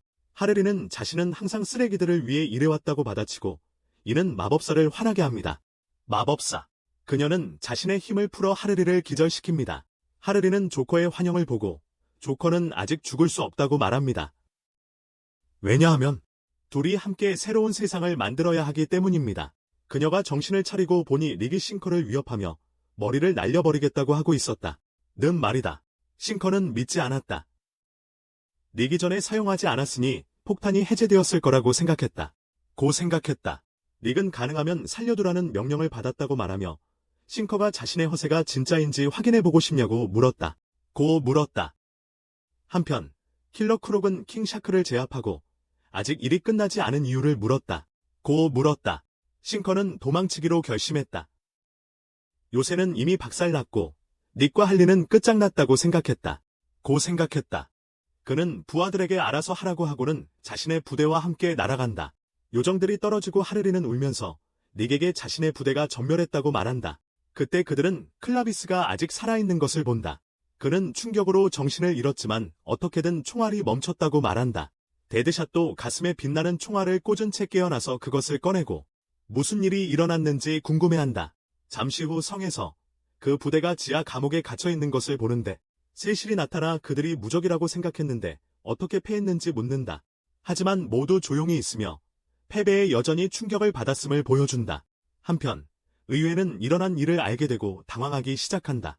여왕은 그들을 제지하며 단지 쓸모없는 죄수들을 잃었을 뿐이니 공황 상태에 빠질 이유가 없다고 말합니다. 그들은 버릴 수 있는 죄수들이었죠. 만약 기사들이 그곳에 있었다면 요새는 함락되지 않았을 것이라고 생각하며 죄수들을 풀어준 그들이기 때문에 그들에게 그 재앙의 책임을 돌립니다. 그녀는 그들을 처형하기를 원하지만 피오나는 그들을 죽인다고 해서 왕국의 문제가 해결되는 것은 아니라고 반박합니다. 여왕은 그렇게 하면 군대의 질서를 유지할 수 있다고 주장하며 의회는 그들이 외부인을 결코 신뢰해서는 안 되었다는 데 동의합니다. 나중에 피오나는 세실과 이야기하는데 세실은 그들이 처형당할 만한 자격이 없다고 생각합니다. 피오나는 그에게 전쟁을 끝내는 것은 왕실의 임무이지만 자신은 그들을 신뢰할 수 없다고 말합니다. 엄마는 피오나가 특공대에 대한 분노 때문에 판단력이 흐려졌다고 생각합니다. 세실은 피오나에게 특공대에 대해 어떻게 생각하는지 묻습니다. 피오나는 그들을 믿고 싶다고 말하고 세실은 자신도 그들을 좋아하게 되었다고 인정하며 계획이 있다고 말합니다. 그러자 특공대가 감방에 갇혀 닉과 아르구스를 모든 일의 원흉으로 몰아붙이는 장면이 나옵니다. 하지만 아서가 나타나고 클레퍼스는 그들이 능력을 사용할 수 없으니 아서를 이용해 탈출하자고 제안합니다. 그는 불을 뿜으려 하지만 되지 않습니다. 그때 세실이 나타나 탈출 계획이 있다면 조용히 하라고 말합니다. 그가 문을 열자 할리가 그들이 처형당하려는 건지 묻습니다. 세실은 여왕이 그들을 죽이려 한다고 설명하지만 그들에게 도망쳐 제국의 심판을 받고 자신들의 가치를 증명하고 여왕의 마음을 바꾸라고 말합니다. 데드샷은 세실이 그들을 이용하려는 것뿐이라고 생각하며 회의적입니다. 세실은 그들이 왕국을 위해 목숨을 걸었기 때문에 그들이 죽는 것을 원하지 않는다고 설명합니다. 왕국을 위해서요. 그는 전쟁 때문에 연인이 죽었다고 언급하며 데드샷에게 돌아갈 가족이 있는지 묻습니다. 하지만 피오나가 나타나 병사들이 자신을 의심하기 시작했으므로 시간이 얼마 남지 않았다고 세실에게 말합니다. 세실은 그들이 자신의 계획에 동의하는지 묻습니다. 데드샷이 킹샤크에게 입을 벌리라고 한 뒤 이빨을 건드리기 시작합니다. 킹샤크가 데드샷을 물고 할리가 데드샷에게 대체 뭘 하는 거냐고 묻습니다. 데드샷은 킹샤크가 상어 이빨이 다시 자란다는 걸 기억하게 하려고 이빨을 뽑으려 했다고 설명합니다. 그러면 킹샤크가 화낼 거라고 생각했던 겁니다. 클레퍼스도 한번 해보겠다며 실제로 이빨을 뽑는 데 성공합니다. 킹샤크가 격분하여 클레퍼스를 쫓아갑니다. 그래서 릭과 데드샷은 킹샤크를 쫓지만 할리는 피오나를 불러세우며 자신의 선택에 대해 확신하는지 묻습니다. 피오나는 확신하지 못한다고 말하지만 가족을 먹여 살리느라 고생하는 친구를 떠올립니다. 그 친구에게 군인들은 항상 음식이 있다고 말했고 그래서 그 친구는 군인들에게서 훔치려 했습니다. 하지만 그들은 그가 제국과 함께 있다고 생각하고 그를 죽였습니다. 피오나는 그의 무덤을 찾아가 울고 있는 아이를 봅니다. 아이는 피오나를 탓하며 울고 있습니다. 그러자 피오나의 엄마는 아이가 피오나 때문에 죽었다며 그녀를 꾸짖고 정신 차리라고 합니다. 제정신을 차리라고 합니다. 현재로 돌아와서 피오나는 어머니의 말이 틀렸다고 생각하고 어머니의 말에 반항하기로 결심합니다. 어머니에게 대항하기로 합니다. 할리와 피스메이커가 그녀를 따라잡습니다. 피오나는 세실에게 자신이 옳은 일을 하는지 묻고 세실은 잘 모르겠지만 무슨 일이 있어도 그녀를 지지하겠다고 말합니다. 대원들은 성에서 탈출하는 데 성공하지만 경보가 울리기 시작합니다. 닉은 군인들이 바로 뒤에 있으니 빨리 움직이라고 말한다. 그들은 마차를 발견하고 데드샷은 그들의 장비가 마차에 묶여있는 것을 알아챈다. 할리는 계획이 있냐고 묻고 피스메이커는 싱커를 제거해야 한다고 말한다. 싱커를. 한편 싱커는 포털 옆에 서서 그들의 마음을 들여다보았고 그들이 타이머를 재설정하려면 포털을 공격해야 한다는 것을 알고 있다. 그러자 요정들이 주문을 외우자 땅에서 기지가 솟아오른다. 그리고 싱커는 씩 웃으며 그 팀은 자신을 절대 능가할 수 없을 거라고 말한다. 회상 장면에서 할리와 조커가 은행 강도를 계획하는 모습이 보인다. 조커는 보안이 매우 삼엄해서 아무도 성공한 적이 없다고 말한다. 그래. 할리는 의심스러워하며 포기해야 한다고 생각하지만 조커는 불가능한 일을 하는 것에 열중하고 있어. 불가능한 일 말이야. 그는 돈이 문제가 아니라 침입하는 스릴이라고 말하고 이미 계획이 있다고 할리에게 말해줘. 현재로 돌아와서 특수부대는 싱커의 기지를 발견하고 할리는 그들이 폭탄을 재설정하는 것을 막으려 한다는 것을 알아차려. 클레이피스트는 기지가 꽤 멋있다고 생각하지만 데드샷은 그들의 폭탄이 곧 터질 거라고 일깨워줘. 그는 요정들이 어디에나 있다고 지적해. 클레이피스트가 능력을 사용해 지도를 만들고 데드샷은 요정들이 주둔한 곳을 보여주며 잠입은 불가능하다고 말합니다. 요정들이 주둔에 있어 몰래 들어가는 건 불가능하다고 말합니다. 할리는 싱커와 함께 있는 카타나를 보고 충격을 받고 분대는 그녀가 리더라고 생각합니다. 피스메이커는 싱커를 제거하기 전에 그녀를 유인하자고 제안하지만 할리는 복수심에 불타 직접 싸우고 싶어 합니다. 클레이피스트는 그것이 나쁜 생각이라고 생각합니다. 그는 요정들의 정신이 연결되어 있어 엄청난 부담을 주고 있다는 점을 지적하며 그들의 뇌가 멀쩡한 이유를 궁금해합니다. 닉은 싱커의 모자 때문이라고 설명하며 그러니 방법을 찾아야 한다고 말합니다. 어떻게 없앨까? 할리는 조커와 함께 은행을 털던 당시를 회상하며 자신의 계획을 말한다. 열쇠를 가진 사람을 위협하기만 하면 된다고 말한다. 피스메이커는 좋은 생각이라 여기며 계획을 세운다. 킹샤크와 클레이피스트는 뒤쪽에서 요새를 공격하고 닉과 데드샷은 앞에서 기다린다. 피스메이커는 신호를 보면 엘프들을 근처 오두막으로 유인하라고 닉에게 말한다. 데드샷은 왜 싸우지 않느냐고 묻자 피스메이커는 데드샷이 요새 안에서 일어나는 일을 계속 주시하고 잠입이 성공적으로 이루어지도록 해야 한다고 말한다. 팀이 들키지 않기를. 그러자 킹샤크의 가방에 들어간 클레이피스트가 물속으로 들어가려는 순간 겁에 질려 소리를 지릅니다. 물속으로 뛰어들려는 참이었습니다. 클레이피스트는 물이 자신에게 악몽과 같다며 킹샤크에게 제발 자신을 적게 하지 말라고 애원하지만 킹샤크는 아랑곳하지 않고 물속으로 뛰어듭니다. 한편 데드샷과 닉은 기다리고 있었고 닉은 사실 신호를 정하지 않았다는 걸 깨닫습니다. 그들은 아직 신호가 무엇인지 정하지 않았다는 것을 알게 됩니다. 그때 킹샤크가 엄청나게 큰 트림 소리를 내자 데드샷은 그것을 신호로 여겨 닉을 절벽 아래로 밀어버립니다. 닉은 요정들을 근처 오두막으로 유인하고 데드샷은 조각상을 쏘았습니다. 싱커는 특공대가 나타난 것을 알아차리지만 걱정하지 않고 그들이 어쩌면 승산이 있을지도 모른다고 생각합니다. 그들은 기회가 있을지도 모른다고 생각합니다. 그는 요정들에게 카타나를 부르라고 명령합니다. 한편 클레이피스트는 싱커로 변장하여 기지에 잠입하여 요정들을 지나갑니다. 그러다 카타나를 만납니다. 카타나는 그가 왜 자신을 불렀는지 묻고 그는 뇌 구조에 대해 논의하고 싶다고 말하며 그녀를 실험실로 초대합니다. 이것은 모두 특공대가 싱커를 제거하기 위해 카타나를 바쁘게 만들려는 계획의 일부입니다. 싱커를 제거하기 위해서입니다. 그때 피스메이커는 적을 유인하기 위해 요정으로 변장할 것이라고 발표합니다. 병사를 오두막 안으로. 하지만 데드샷은 그게 될 거라고 생각하지 않아서 피스메이커는 옷을 벗고 가발을 쓰며 자신의 변장이 완벽하다고 주장합니다. 데드샷은 여전히 피스메이커가 너무 근육질이라 요정들을 속일 수 없다고 생각해서 닉은 킹샤크를 이용해서 그들 중 한 명을 잡기로 합니다. 그러자 킹샤크가 요정 한 명을 물속으로 끌고 가는 장면이 나옵니다. 요정이 깨어나 보니 피스메이커가 마주하고 있었고 피스메이커는 그의 귀에 있는 텔레파시 장치를 발견합니다. 피스메이커는 그 요정의 뇌가 다른 요정들과 연결되어 있다고 생각하고 고문을 시작합니다. 요정들이 엄청난 고통의 비명을 지르는 와중에 그를 고문합니다. 싱커가 당황하기 시작하며 모두에게 고문당하는 엘프를 구출하라고 명령합니다. 모두 오두막으로 달려가는데 킹 상어와 할리가 그들을 막고 있습니다. 데드샷이 또 다른 조각상을 쏘고 할리는 그것을 신호로 여깁니다. 그녀는 기지로 달려가 길을 막는 엘프들을 베어 넘깁니다. 싱커는 혼란스러워하며 지원 없이 분대가 자신을 공격하는 이유를 궁금해합니다. 바로 그때 할리가 나타나 그의 복장이 엉망이라고 말하며 폭발음이 들립니다. 엉망이라고. 싱커는 염력을 사용하여 싸움 준비를 하며 그들의 계획이 너무 어리석어서 실제로 시도할 거라고는 생각하지 못했다고 비웃습니다. 정말 어리석다고 생각했습니다.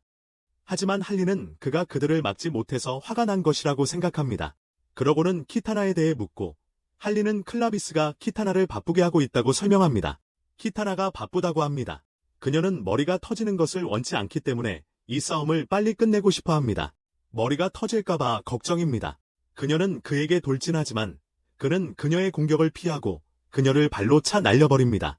할리는 그가 자신의 움직임을 잃고 있음을 깨닫습니다.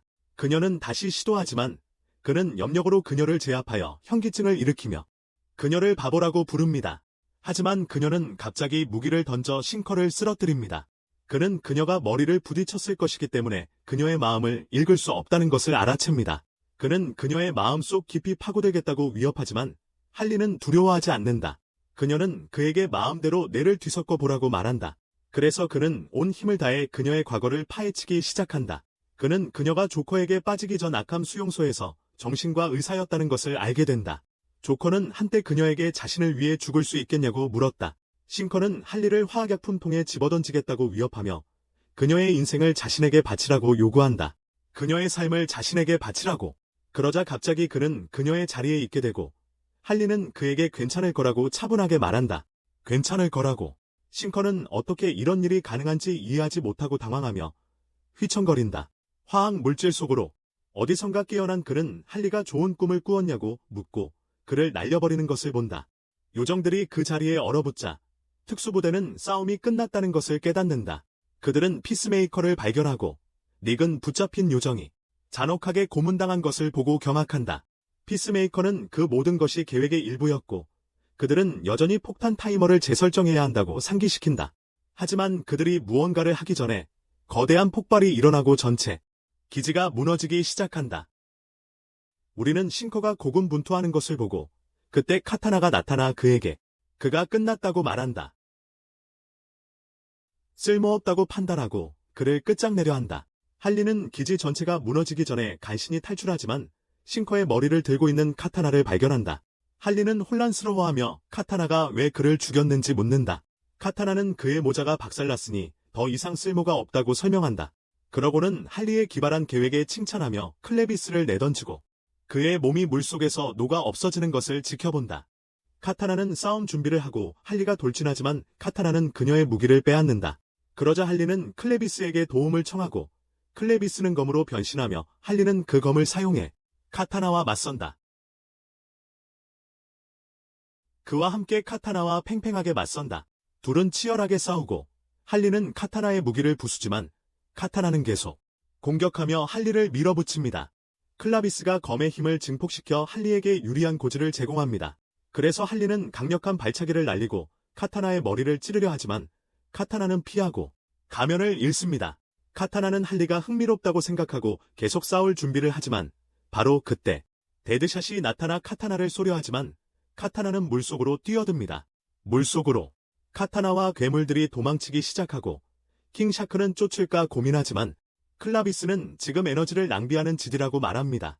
데드샷이 릭에게 폭탄을 어떻게 할 수 있는지 묻지만 릭은 운이 없다며 승리를 보고해야 한다고 말합니다. 릭은 그들에게 승리를 보고해야 한다고 말합니다. 할리는 불을 뿜는 방법을 알아낸 아서를 응원하며 적의 깃발을 태웁니다. 적의 깃발을 태웁니다. 왕국으로 돌아와 그들의 승전보가 전해집니다. 의회는 여왕에게 특공대가 제국의 장군 한 명을 제압했다고 보고합니다. 장군 한 명을 제압했다고 보고합니다. 피오나와 세실은 여왕의 마음을 바꿨다고 생각하며 기뻐합니다.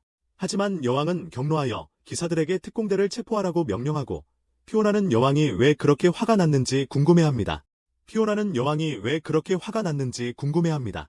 그래서 의회 얘기로 넘어가면 고위급 코수염 2명이 팀의 전쟁 공헌에 대한 사면 여부를 두고 다투고 있어요.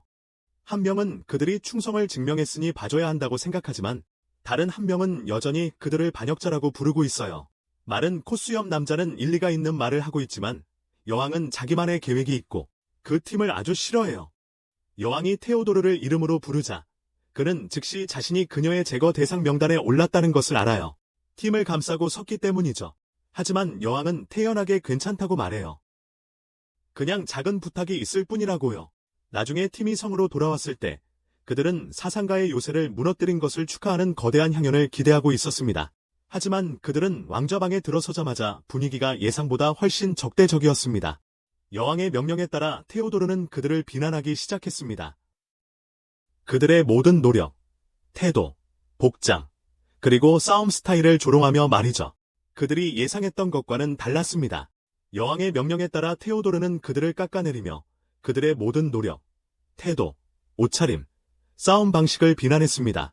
그들의 노력, 태도, 옷차림, 그리고 싸움 스타일까지 전부 조롱했습니다.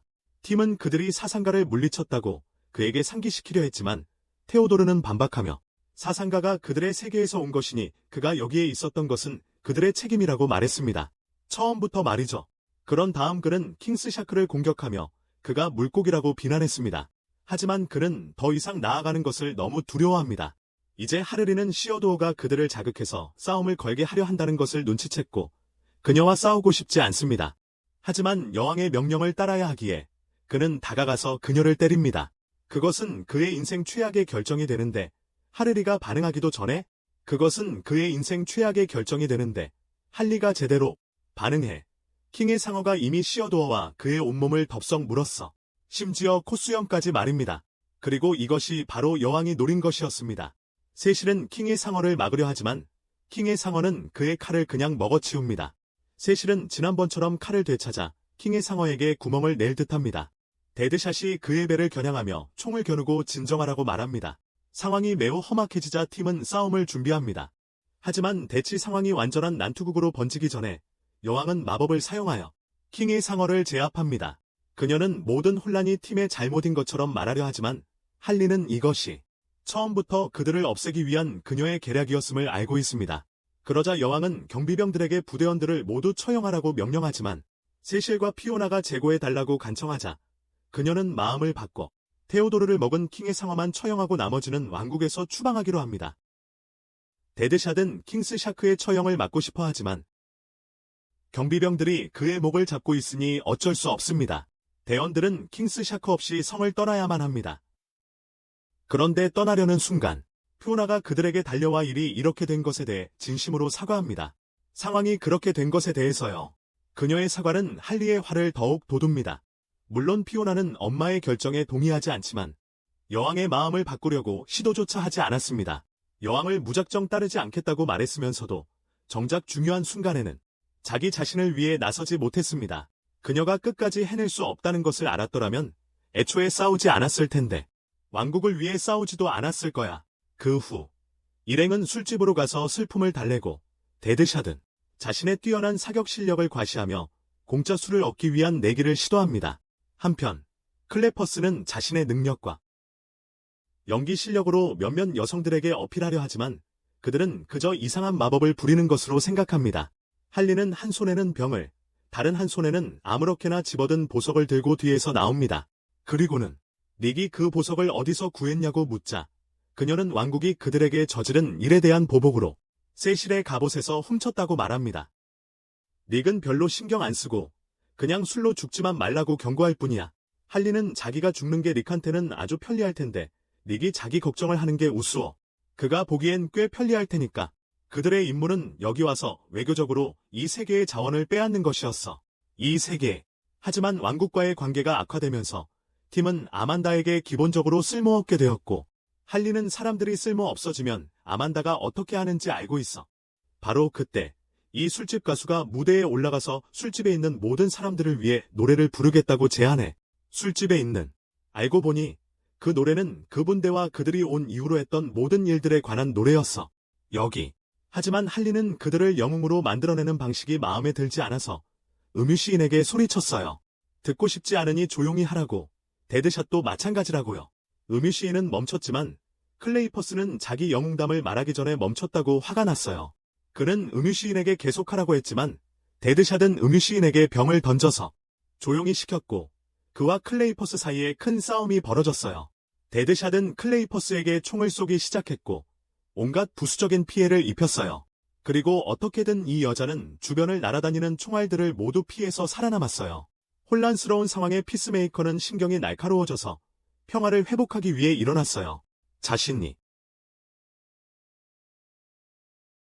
주먹질을 하지만 문제는 왠지 바지를 입고 있지 않다는 거예요. 한편 닉은 이 난장판에 질려서 도대체 왜 이런 미치광이들과 엮이게 되었는지 고민합니다.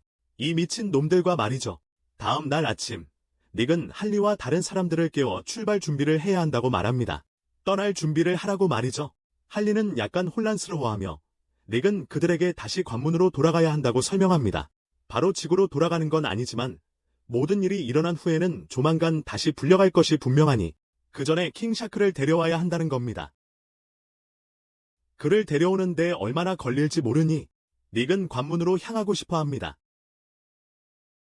폭탄 타이머를 재설정하는 문. 그들이 나가려는 순간 클레이퍼스는 할리에게 아서를 두고 가는 게 정말 확실하냐고 묻는다. 아서를 두고 가는 게 아서에게는 더 낫다고 생각한다. 만약 아서를 지구로 데려갔다면 아마 실험대 위에 놓이게 될 거야.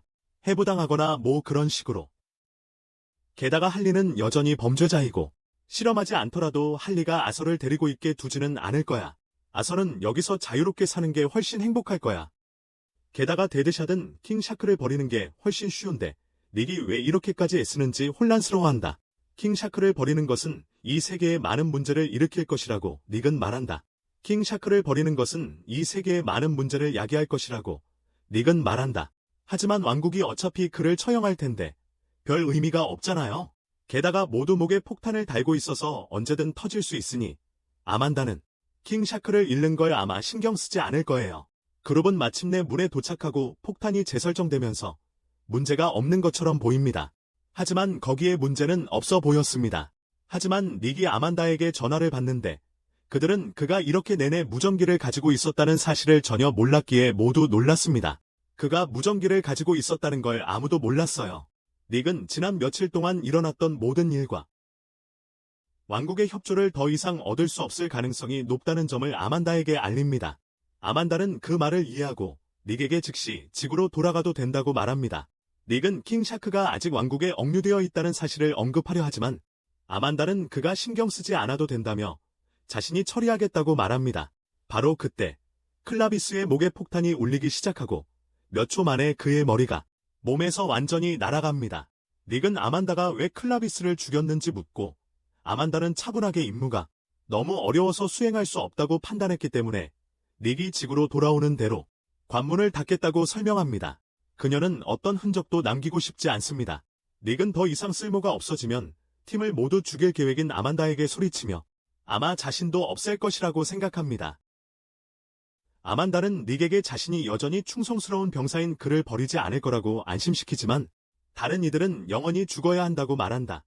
할리는 미쳐 날뛰며 냉혹하고 끔찍한 아만다를 향해 소리를 지른다.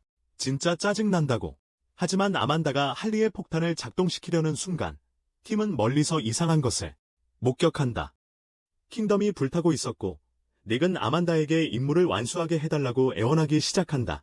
그들은 지금 위기에 처한 킹덤을 구할 수 있다면 그것은 외교적 난관을 해결하기에 충분할 것이라고 생각한다. 아만다는 마지못해 24시간만 기회를 주기로 합니다. 그 시간이 지나면 폭탄이 터지도록 설정해놨으니 결과를 가져오지 못하면 모두 나라가 버리고 닉은 지구로 돌아올 수 없게 됩니다. 아만다와 통화를 마친 후 닉은 안도의 한숨을 쉬지만 할리와 다른 대원들은 자신들을 구하기 위해 목숨까지 걸고 있는 닉의 행동에 의아해합니다. 닉은 그들이 지구에서는 완전한 실패자지만 여기서는 말하자면 영웅으로 여겨진다고 설명합니다. 그들의 영웅적인 승리를 기리는 노래까지 있을 정도로 말이죠.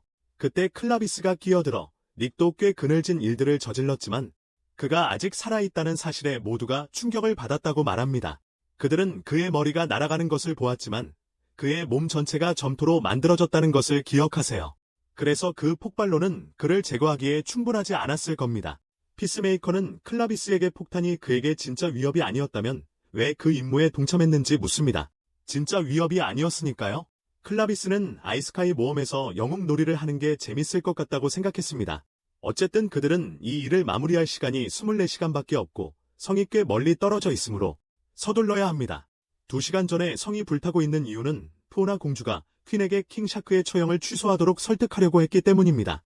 하지만 그녀가 거기에 도착했을 때 그녀는 퀸의 모습을 보고 그녀가 어떤 존재인 것 같다는 것을 알았습니다. 어떤 괴물인가? 한편 세실은 자신이 걷고 있는 길이 기사에게 정말로 옳은 길인지 의심하고 있다. 하지만 그가 생각에 잠긴 순간 밖에서 소란이 들린다. 경비병이 확인하러 나서지만 문이 열리는 순간 배에 칼에 찔린다. 공격자는 사상가가 사용한 것과 같은 마음의 지배를 받고 있는 것 같고 그 배후의 꼭두각시 조종사는 이 미끈하고 뚱뚱한 장관이다. 세실은 즉시 장관을 배신자로 고발하지만 장관은 아랑곳하지 않는다. 그는 자신이 왕국을 위해 특히 여왕 때문에 의무를 다하고 있을 뿐이라고 주장한다. 본인도 작전에 전적으로 찬성하고 있습니다. 그러자 세실은 피오나에게 무슨 일이라도 생겼다면 자신을 죽이겠다고 격분하며 위협합니다. 하지만 장관은 비웃듯이 미소 지으며 세실에게 살아남는 것에 대해 더 걱정해야 한다고 경고합니다. 살아서 빠져나가는 것 말입니다. 한편 피오나는 충격적인 사실을 발견합니다. 자신 앞에 서 있는 여자가 진짜 어머니가 아니라는 것을 알고는 끔찍해하며 무슨 일이 있었는지 따져 묻습니다. 사칭범은 차갑게 여왕을 없앴다고 고백하고 피오나가 이유를 캐묻자 사칭범은 자신의 힘이 죽음마다 커진다고 밝히며 왕국과 제국 사이에 전쟁을 일으키도록 상황을 조작했다고 말합니다. 그 모든 것이 그녀의 힘을 키우고 여왕 행세를 하니 모든 게 더 쉬워졌죠. 공포와 분노에 휩싸인 피오나는 필사적으로 막대기를 잡고 가짜 여왕을 공격하려 합니다. 하지만 전투 경험이 없는 피오나는 금세 무기를 빼앗기고 목을 잡힙니다. 가짜 여왕은 비웃으며 겨우 막대기로 자신을 이길 수 있다고 생각한 피오나를 조롱합니다. 그녀는 이전에 왕국에 졌던 이유는 그들이 신성한 검으로 자신의 힘을 빼앗았기 때문이라고 설명합니다. 하지만 지금은 그 검이 샤크왕의 배에 박혀 있어서 그녀를 막을 것이 아무것도 없습니다. 아무것도. 그녀는 피오나를 조롱하며 감히 어머니의 말에 토를 달린 적 없는 순종적인 엄마 딸이라고 부른다. 아무리 이상하게 행동하더라도 말이다. 사칭범은 그렇게 잘 길들여진 애완동물을 잃게 될까봐 거의 안타까워하지만 여전히 피오나를 죽일 계획이다. 하지만 그녀가 피오나의 얼굴을 핥으려는 순간 방 너머로 날아온 검이 그녀의 손을 쳐낸다. 세실리는 피오나 앞에 서서 그녀를 보호하려는 결연한 의지를 보이며 사칭범의 진짜 정체를 묻는다.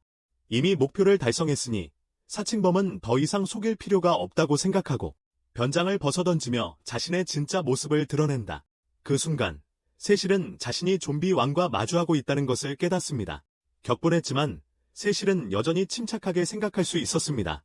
이길 수 없는 싸움에 돌입하는 대신 그는 플래시뱅을 던져 좀비 왕을 잠시 눈멀게 한 후 포나의 손을 잡고 도망칩니다. 도망치는 거죠. 분명히 좌절한 좀비 왕은 그들을 끝장내지 못한 것에 화가 나서 그들이 멀리 가지 못했을 거라고 생각하고 뚱뚱한 장관에게 그들을 추적하라고 명령합니다.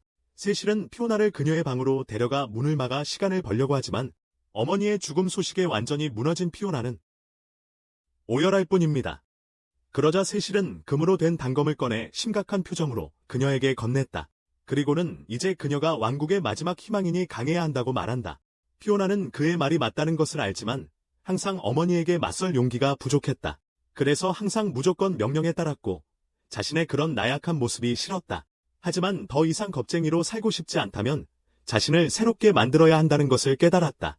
바로 지금부터라도 겁쟁이가 아니라고 증명해야 한다면 자신을 새롭게 만들어야 한다는 것을 깨달았다. 바로 지금부터. 그때 뚱뚱한 장관이 문을 부수고 들어왔는데 피오나는 방 한가운데 완전히 변신한 모습으로 서 있었다. 하일리에게 영감을 받아 대담한 화장을 하고 완전히 새로운 태도를 갖게 된 것이다. 하일리에게 영감을 받아 과감한 화장을 하고 완전히 달라진 모습이었다. 주저없이 방망이를 휘둘러 장관을 기절시킵니다.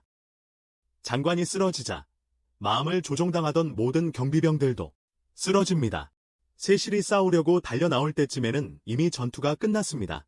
피오나는 결연한 눈빛으로 그를 바라보며 이제 언데드 왕과 싸울 시간이라고 말합니다. 그녀는 언데드가 아닌 모든 사람들을 규합하여 맞서 싸울 준비가 되어 있습니다. 한편 언데드 왕은 자신의 어둠의 힘을 사용하여 죽은 자들의 시체를 일으켜 언데드 괴물로 만들면서 마을로 쳐들어옵니다. 살아있는 마을 사람들은 몰려드는 무리와 혼란 속에서 공포에 질려 비명을 지르며 도망칩니다. 죽은 왕의 뒤틀린 귀에 들리는 순수한 음악입니다. 하지만 피오나가 나서서 사람들을 규합하자 그녀의 기쁨은 짧았습니다. 그녀는 사람들에게 절망하지 말라고, 그것이 바로 죽은 왕이 원하는 것이라고 말합니다. 그리고 그녀는 자신의 백성을 위해 싸울 것이라고 선언하며 함께 일어서서 싸울 것을 촉구합니다. 그녀와 함께 말입니다. 피오나가 퍼뜨리는 희망에 분노한 죽은 왕은 그것을 없애기 위해 바다 괴물을 소환하여 거대한 물 소용돌이를 일으켜 성 전체를 물에 잠기게 합니다. 그리고는 피오나에게 다가가 자신이 무적임을 분명히 하려 하지만 프레이야는 이미 한 발 앞서 있습니다. 혼자서는 이길 수 없다는 걸 알았고 지원군이 올 때까지 시간을 끌고 있었죠. 도착할 때까지 좀비 왕은 혼란스러워하며 잠시 주저했고 그 짧은 순간에 나머지 대원들과 함께 온 데드샷에게 총을 맞았습니다. 데드샷은 평소처럼 과묵하게 모두가 멍청한 좀비가 되기 전에 세상을 구하려고 했습니다. 뇌가 없는 좀비 말이죠. 그래서 팀은 나뉘어 한 팀은 피오나 공주를 구출하고 다른 한 팀은 좀비 사냥에 나섰습니다. 할리와 데드샷은 도시 거리를 누비며 몰려드는 좀비들을 막고 가끔 좀비 왕에게도 총을 쏘았습니다. 끊임없이 피해야 하는 것에 짜증이 난 언데드 킹은 인챈트리스를 불러 그들을 처리하게 한다. 인챈트리스는 싸우고 싶지 않지만 어쩔 수 없이 복종해야 하므로 공격을 시작하고 강력한 공격을 퍼부어 할리와 데드샷이 한 방에 죽을 수도 있다는 것을 알고 엄폐물 뒤에 숨게 만든다. 하지만 할리는 숨바꼭질에 지쳐 인챈트리스에게 직접 돌진하지만 움직이기도 전에 강한 공격을 맞고 바닥에 쓰러진다. 다행히도 그녀는 마지막 순간에 오랜 친구 아서에게 구조되는데 그는 마지막으로 봤을 때보다 훨씬 커져 있었다. 다행히도 그녀는 마지막 순간에 오랜 친구 아서에게 구출되는데 그는 마지막으로 만났을 때보다 훨씬 커져 있었다. 아서는 다시 만난 할리에게 신이 나서 도와주려고 뛰어들어 인챈트리스를 공격합니다. 하지만 그녀는 재빨라서 모든 공격을 피하자 새로운 계획을 세우게 됩니다. 그때 갑자기 할리는 그 옷에서 훔친 마법 보석을 떠올립니다. 보석이 빛나기 시작하자 그녀는 그것을 자신의 총에 붙입니다. 총도 빛나기 시작하고 그녀가 발사하자 마법 총알이 발사되는데 실제로 인챈트리스에게 상처를 입힙니다. 맞았다는 사실에 분노한 인챈트리스는 불꽃으로 모든 것을 태우려 하지만 아서가 나타나 자신의 불꽃으로 맞섭니다. 하지만 그 충격파에 데드샷이 나가떨어지고 데드샷이 결국 일어서자 그는 좀비 무리에 몰려 궁지에 몰렸습니다. 그는 탈출하려고 필사적으로 싸우지만 상황은 좋지 않습니다. 하지만 때마침 세실이 나타나 미친 듯이 총알을 퍼붓고 좀비들을 소탕합니다. 하지만 세실의 부정확한 사격 때문에 데드샷은 좀비만큼이나 위험에 처해 있습니다. 한편 마법총을 든 할리는 마침내 인챈트리스를 제압하고 이제 답을 들을 시간입니다. 처음으로 마법을 사용한 후 할리는 인챈트리스가 싱커가 발포한 총알을 막은 사람이었음을 깨닫습니다. 그리고 그녀는 좀비 왕의 명령에 따르는 것을 그다지 달가워하지 않는 것 같았습니다. 그래서 할리는 언데드 킹이 자신에게 중요한 것을 쥐고 있다고 생각해요. 그래서 그녀는 복종할 수밖에 없죠. 동시에 클레파스와 릭은 숲속 깊은 곳에서 드래곤 해골을 발견하는데 그 안에는 인챈트리스의 진짜 몸이 봉인되어 있었죠. 그들이 정확히 무엇을 보고 있는지 알지는 못하지만 분명히 엄청난 것이었어요. 안에 있는 사람은 인챈트리스와 똑같이 생겼고 클레파스는 그것이 그녀를 막는 열쇠가 될지도 모른다고 생각했어요. 하지만 그가 맞다면 쉽지 않을 거예요. 언데드 킹은 아마 온갖 불쾌한 함정을 설치해 놓았을 테고 그들이 카타나는 조각들을 맞춰가며 위에서 조용히 모든 것을 관찰합니다. 모든 것을 움직일 시간이라고 결정하고 클레파스는 돌진하여 변신하여 그녀를 쫓습니다. 하지만 용은 그것을 허락하지 않습니다. 쉽게 그를 제압하고 덥석 물어뜯기 시작합니다. 한편 릭은 기회를 포착하여 인챈트리스의 몸을 잡지만 바닥에 추락하고 인챈트리스는 즉시 고통을 느낍니다. 그리고 인챈트리스는 즉시 고통을 느낍니다. 무슨 일이 일어나고 있는지 궁금해하며 날아오르는 순간 할리는 릭으로부터 전화를 받습니다. 릭은 그들이 발견한 것을 알려줍니다. 할리가 광장으로 가져오라고 하고 그런 다음 인챈트리스에게 자신들이 원하는 것을 얻었다고 말하며 도와주면 돌려주겠다고 제안합니다. 하지만 인챈트리스가 더 큰 고통을 느끼자 할리가 장난친다고 생각하고 그녀를 공격합니다. 한편 클레파스와 릭은 인챈트리스의 몸을 질질 끌고 가는데 그녀는 가는 길의 바위에 부딪히면서 할리를 더욱 세게 공격합니다. 클레파스와 릭은 계속 이동하지만 나무에 걸려 인챈트리스를 더욱 화나게 합니다. 그때 드래곤이 불을 뿜으려는 순간 카타나가 갑자기 나타나 드래곤을 반으로 베어버립니다. 그녀가 자신들을 구했다는 사실에 충격을 받지만 그녀는 그저 할리가 기다리고 있다고 말한다.